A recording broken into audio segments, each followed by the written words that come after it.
Assalamualaikum warahmatullahi wabarakatuh. Perkenalkan, saya Janur Putri Wayan Sakti. Hari ini saya akan berbagi materi tentang kegawat daruratan neonatal dengan komplikasi bayi baru lahir. Nah, kenapa kita perlu mempelajari komplikasi bayi baru lahir? Karena 1 dari 100 kelahiran itu pasti mengalami komplikasi bayi baru lahir. Oleh karena itu, kita sebagai bidan perlu untuk mengetahui bagaimana sih penanganan komplikasi bayi baru lahir. Dan tujuan kita mempelajari ini yaitu mahasiswa mampu menjelaskan kasus komplikasi bayi baru lahir dengan asfiksia. Kemudian yang kedua, mahasiswa mampu menjelaskan kasus komplikasi bayi baru lahir dengan infeksi neonatal. Untuk yang pertama, kita membahas asfiksia. Apa sih asfiksia itu? Dari beberapa gambar yang saya perlihatkan di sini, inilah gambaran dari asfiksia itu. Otomatis dari kalian udah tahu ya, maksudnya udah paham apa sih asfiksia? Pasti berkaitan dengan saluran nafas. Karena di sini gambar yang ditunjukkan adalah bayi-bayi dengan komplikasi nafas. Terus kemudian definisi dari asfiksia itu sendiri yaitu keadaan di mana bayi baru lahir tidak dapat bernafas spontan dan teratur. Padahal secara umum bayi baru lahir dia akan bernafas spontan, menangis keras, tetapi di dalam keadaan asfiksia ini bayi tidak bisa bernafas spontan dan menangis merintih. Terus kemudian apa sih penyebab dari asfiksia ini? Penyebabnya ada 2, ada dari faktor ibu dan faktor bayi. Kita bahas satu-satu dulu ya. Untuk faktor ibu ada preeklamsi dan eklamsi, perdarahan abnormal. Ini kenapa? Kita tahu preeklamsi dan eklamsi itu berpengaruh dengan hipertensi, dan hipertensi ini akan mempengaruhi peredaran darah ibu. Itu peredaran darah ibu sudah terganggu, apalagi peredaran darah ibu ke plasenta. Otomatis dia juga akan mengalami gangguan juga. Ketika peredaran darah ibu ke plasenta mengalami gangguan, maka nutrisi bayi tidak akan tercukupi. Dari situ bayi akan hipoksia dan kemudian lahir dengan asfiksia. Kemudian yang kedua ada perdarahan abnormal. Perdarahan abnormal di sini dibagi 2, yaitu plasenta previa dan solusio plasenta. Nah, untuk plasenta previa sendiri, kalian juga pasti udah tahu. Plasenta previa itu plasenta yang tumbuh di dekat jalan lahir atau bahkan menutupi jalan lahir. Terus kemudian solusio plasenta itu plasenta yang lepas sebelum waktunya, sebelum kala 2, itu namanya solusio plasenta. Di sini mengapa kok menyebabkan asfiksia? Hampir sama dengan preeklamsi tadi, di mana peredaran darah abnormal itu akan menyebabkan peredaran darah dari si ibu sendiri akan terganggu. Otomatis peredaran darah dari ibu ke bayi juga akan terganggu. Di situ O2 di dalam darah akan berkurang, kemudian bayi akan mengalami hipoksia dan terjadilah kelahiran dengan asfiksia. Terus kemudian partes lama atau partes macet. Partes lama atau partes macet di sini mengapa kok berpengaruh terhadap asfiksia? Karena partes lama akan menyebabkan si ibu dehidrasi. Otomatis kalau si ibu dehidrasi, kelelahan, sehingga menyebabkan O2 di dalam darah juga akan berkurang. Nah, ketika O2 di dalam darah ibu berkurang, maka si bayi juga akan mengalami hipoksia, kemudian lahir dengan asfiksia. Demam selama persalinan, ini juga hampir sama dengan partes lama. Demam selama persalinan, si ibu akan mengalami dehidrasi, gitu ya. Terus kemudian kehamilan lewat waktu. Kita tahu di dalam kondisi kehamilan lewat waktu itu plasenta akan mengalami penurunan fungsi, di mana plasenta berfungsi sebagai penyalur nutrisi dari ibu ke bayi dan penyalur O2 dari ibu ke bayi. Nah, ketika kehamilan lewat waktu, plasenta akan mengalami penurunan fungsi. Di situ plasenta bekerjanya tidak maksimal untuk menyalurkan nutrisi dan O2 ke dalam bayi. Sehingga bayi akan mengalami hipoksia dan terjadilah kelahiran dengan asfiksia. Itu tadi faktor dari ibu. Dan rata-rata faktor dari ibu itu karena adanya gangguan peredaran darah ibu dari si bayi, sehingga si ibu tidak bisa memenuhi kebutuhan nutrisi dan oksigen si bayi, gitu ya. Terus kemudian faktor bayi yang pertama yaitu bayi prematur. Ini otomatis kita tahu lah ya, bayi prematur kenapa kok bisa dia rentan terhadap kelahiran asfiksia. Karena bayi prematur itu sendiri, organ-organ di dalam tubuhnya itu belum matang, fungsinya juga belum maksimal, sehingga fungsi parunya itu tidak bisa bekerja secara maksimal dan menyebabkan kelahiran dengan asfiksia. Kemudian persalinan dengan tindakan. Persalinan dengan tindakan ini saya ambil contoh SC. SC itu membutuhkan anestesi, ya kan? Dan anestesi itu berpengaruh dengan fungsi organ paru-paru si bayi. Ketika fungsi organ paru-paru si bayi tidak bisa maksimal, otomatis dia akan mengalami asfiksia. Terus kemudian kelainan bawaan. Kelainan bawaan ini contohnya kelainan bawaan yang terjadi karena komplikasi paru-paru.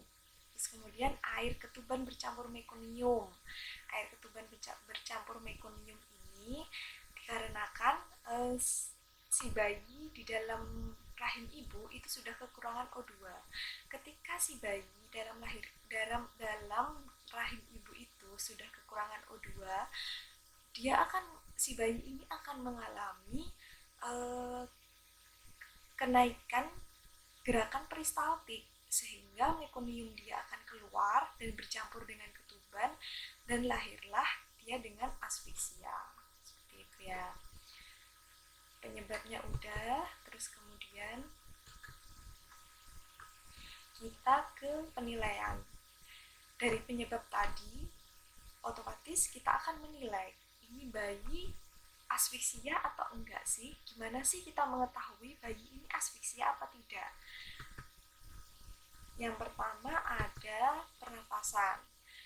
Kita tahu pernafasan normal bayi itu 40-60 dan dia pernafasannya teratur, tidak megap-megap. Tapi di dalam kasus asfiksia ini bayi tidak bernafas atau bahkan dia megap-megap. Nah, ini nanti kita akan juga mempelajari gimana penanganan asfiksia. Kita akan memakai sungkup. Ini yang dinamakan sungkup ya. Ini yang dinamakan sungkup. Terus kemudian yang kedua ada denyut jantung bayi. Denyut jantung bayi itu kurang dari 100 kali per menit atau tidak teratur karena tadi ya kekurangan oksigen. Terus kemudian ada warna kulit. Warna kulit ini bayi akan mengalami pucat atau bahkan sampai sianosis. Seperti ini, dia akan berwarna biru di metakarpal. Nih, karena dia mengalami hipoksia, kekurangan oksigen, sehingga warna kulit juga akan berpengaruh menjadi pucat atau bahkan kebiruan.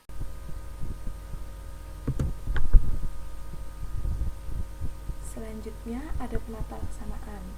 Penata laksanaannya ada 2 tahap. Untuk tahap pertama kita singkat dengan high carb. Oke, untuk hanya adalah hangatkan. Jaga bayi tetap hangat. Kita tahu setelah bayi lahir, bayi kita bersihkan dengan handuk, kemudian kita ganti dengan kain kering, kita letakkan di tempat resusitasi yang datar dan kering. Itu sudah cukup menghangatkan bayi. Terus kemudian atur posisi bayi itu gimana? Atur posisi bayi dengan kepala ekstensi. Kenapa? Karena untuk membebaskan jalan lahir. Atur kepala ekstensi, ganjal bahu dengan bantal kecil. Terus kemudian ada isap lendir. Isap lendir itu untuk membebaskan jalan lahir. Ketika kita akan membantu pernafasan si bayi, tetapi jalan lahirnya masih terhalang oleh lendir, maka tidak bisa, percuma saja. Oleh karena itu kita isap lendir terlebih dahulu dari mulut yang pertama, kemudian yang kedua dari hidung. Terus kemudian untuk keringkan dan rangsang bayi. Usahakan bayi dalam keadaan kering, jangan sampai bayi dalam keadaan lembab atau basah, karena itu akan juga mempengaruhi pernafasan si bayi.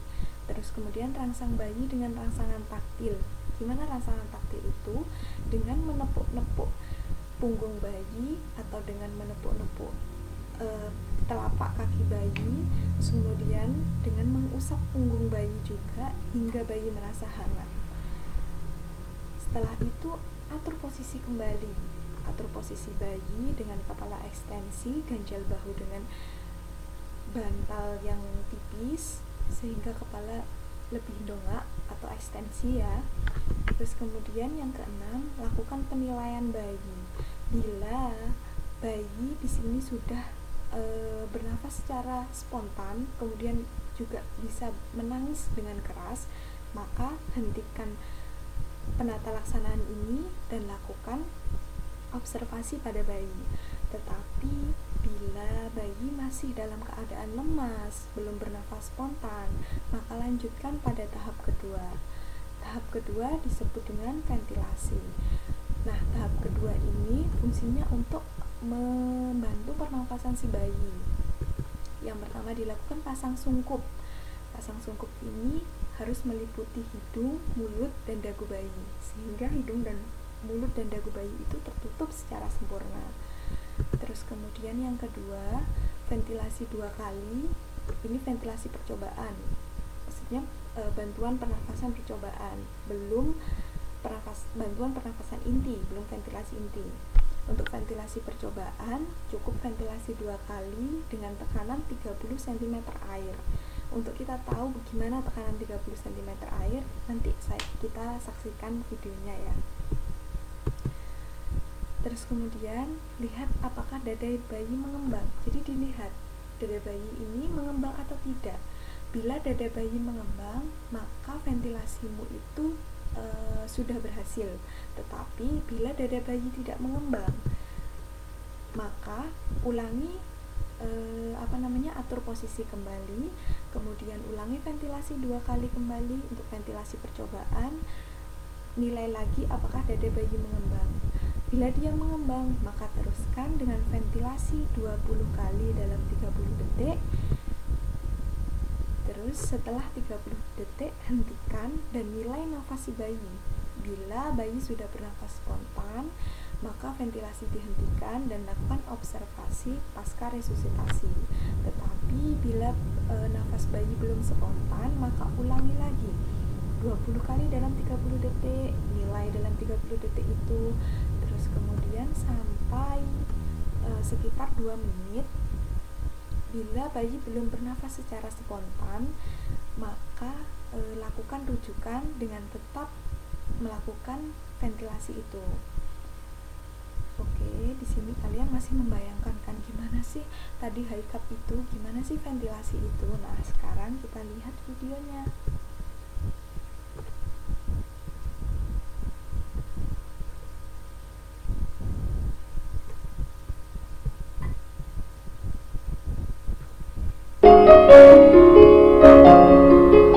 Persiapan resusitasi antara lain persiapan tempat dan peralatan telah dilakukan saat persiapan pertolongan persalinan. Jadi sebelum kalian menolong persalinan untuk menyiapkan penanganan ini, maka kalian juga harus menyiapkan sungkup, peralatan resusitasi, selain kalian menyiapkan untuk kala 2 si ibu ya.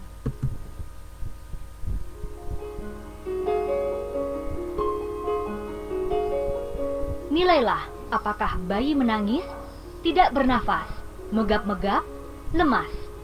Sambil melakukan penilaian, Nah, itu tadi dinilainya ya. Dinilainya apakah bayi menangis, bernafas megap-megap, atau bahkan tidak bernafas, terus dia nampak lemas dan kulit kebiruan. dan letakkan bayi di atas perut ibu atau dekat perineum dan selimuti bayi. Jika bayi tidak menangis, tidak bernafas, megap-megap, atau lemas, lakukan potong tali pusat dengan cepat dan jelaskan kepada ibu dan keluarga. Ibu, ini bayinya nggak nangis, jadi saya perlu melakukan bantuan pernafasan, Pak ya. Pindahkan bayi yang telah diselimuti ke tempat resusitasi yang disiapkan.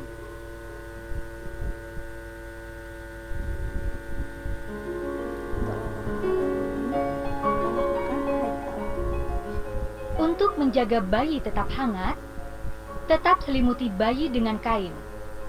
Atur posisi kepala bayi setengah ekstensi agar jalan nafas terbuka. Ini yang namanya ekstensi.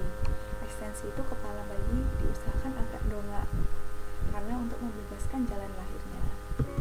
Pada saat menghisap lendir, lakukan isapan lendir pada mulut dahulu sedalam kurang dari 5 cm. Lakukan isapan lendir pada hidung sedalam kurang dari 3 cm. Menggeringkan dan merangsang bayi. Keringkan bayi mulai dari muka, kepala, tubuh dengan sedikit tekanan. Mengatur kembali posisi kepala bayi dan bungkus bayi. Ganti kain pertama yang basah dengan kain di bawahnya yang kering. Selimuti bayi dengan kain kering. Jaga agar muka dan dada bayi tetap terbuka. Aturlah kembali posisi kepala bayi agar sedikit ekstensi. Melakukan penilaian bayi. Bila bayi tidak bernafas, megap-megap, atau menangis lemah, lakukan ventilasi. Ini ya, bila bayi masih bernafas megap-megap, terus belum menangis, maka dilakukan tahap kedua, yaitu ventilasi.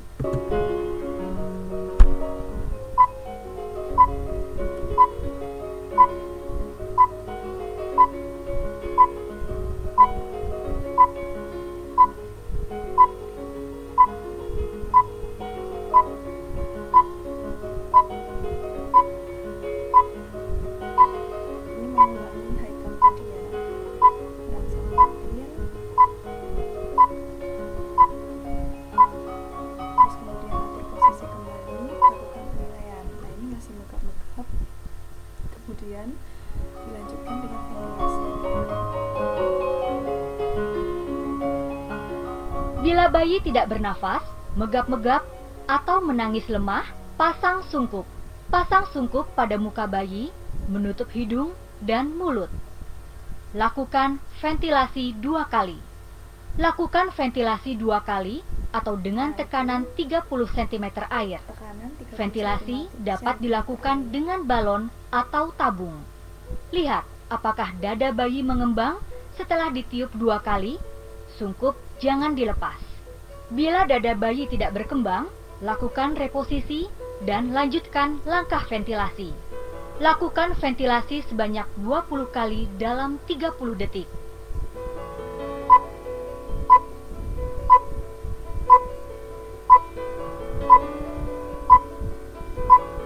Tekanannya untuk ventilasi 30 cm air seperti ini ya.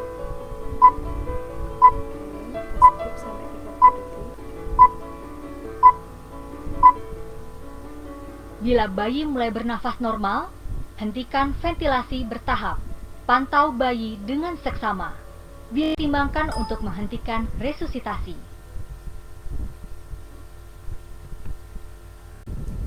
Nah, itu tadi ya, kita udah lihat bareng-bareng gimana video resusitasi bayi baru lahir.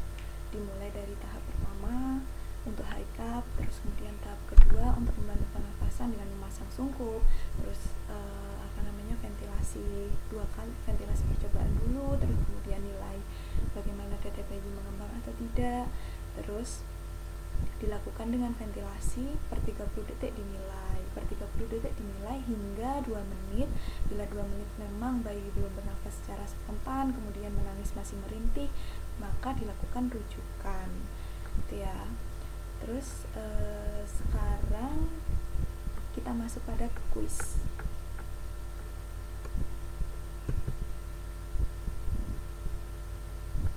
Oke, saya punya kuis.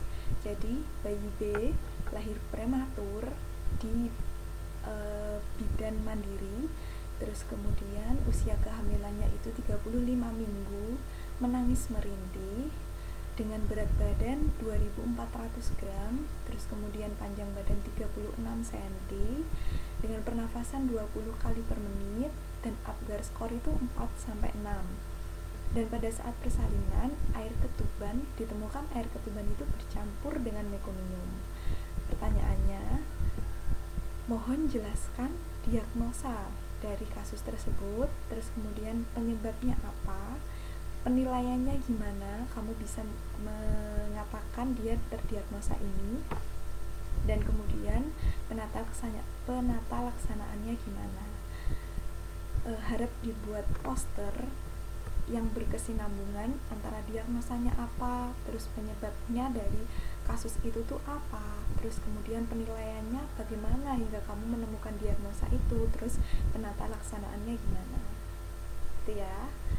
Oke, sekian materi dari saya, semoga bisa bermanfaat. Terima kasih. Wassalamualaikum warahmatullahi wabarakatuh.